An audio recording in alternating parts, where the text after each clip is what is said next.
거대한 제국과의 치열한 전쟁, 그리고 가슴 벅찬 승리의 역사.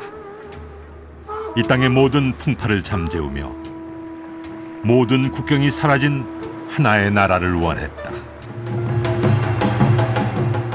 만 백성의 별은 동해에 용유되어 내려오니 작고도 약한 나라 신라를 이끌어 삼한일통의 대업을 이루었다.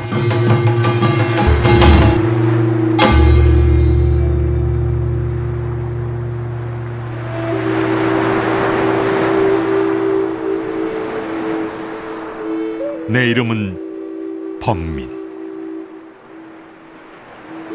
훗날 사람들은 나를 문무라 부른다.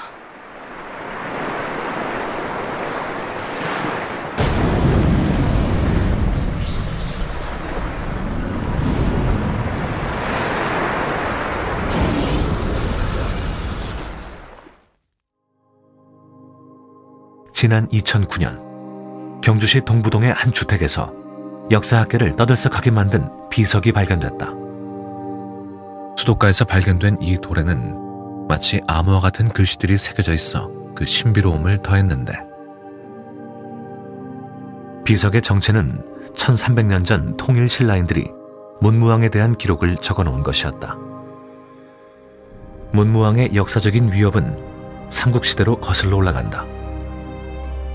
끊임없는 영토 전쟁이 벌어진 전란의 시대, 신라는 당나라와 연합해 백제와 고구려를 멸망시킨 뒤 삼국 통일의 발판을 마련하게 된다. 서해와 금강 하구가 만나는 충남 서천. 이곳에서 신라는 동맹을 맺었던 당나라와 천하의 운명이 달린 마지막 격전을 벌이게 된다. 당시 당나라는 동서남북으로 세력을 확장해 나가던 세계 대제국이었다. 이런 당나라의 침략에 맞서 신라는 격전에 격전을 펼쳤고 마침내 기벌포에서 당나라를 몰아내는 데 성공한다. 전쟁의 종지부를 찍은 문무왕의 심정을 엿볼 수 있는 유적이 있다. 실제 삼국유사에는 전쟁을 마친 문무왕이 이곳에 투구와 병기를 묻었다고 전하는데, 그만큼 무기가 필요 없는 평화로운 국가를 원했던 것이다. 동해 바다에 잠들어 있는 문무왕. 그가 화장을 택해 이곳에 묻히길 원했던 것은 온전히 백성들을 위한 선택이었다. 그곳엔 강하고 영웅적인 군주 이전에 만백성을 품고자 한 어버이의 따뜻한 마음이 서려 있다.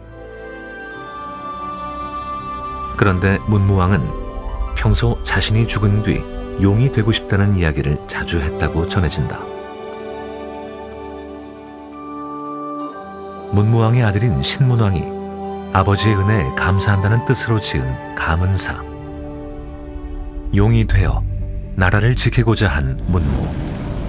삼국유사엔 감은사제 아래의 용혈은 용이 된 문무왕이 드나들게 하기 위함이라고 기록돼 있다.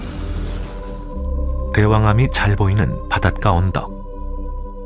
문무왕의 아들 신문왕이 그의 아버지를 추모하기 위해 만든 이견대가 서 있다. 이곳은 용이 된 문무왕이 신라를 위해 신령한 피리를 주었다는 흥미로운 이야기가 전해진다.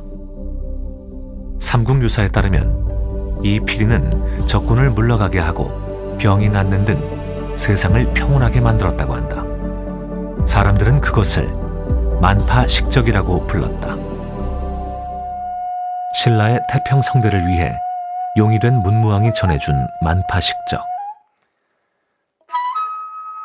나라의 평화를 바랐던 문무왕의 마음은 단지 만파식적에만 남아있는 것이 아니다.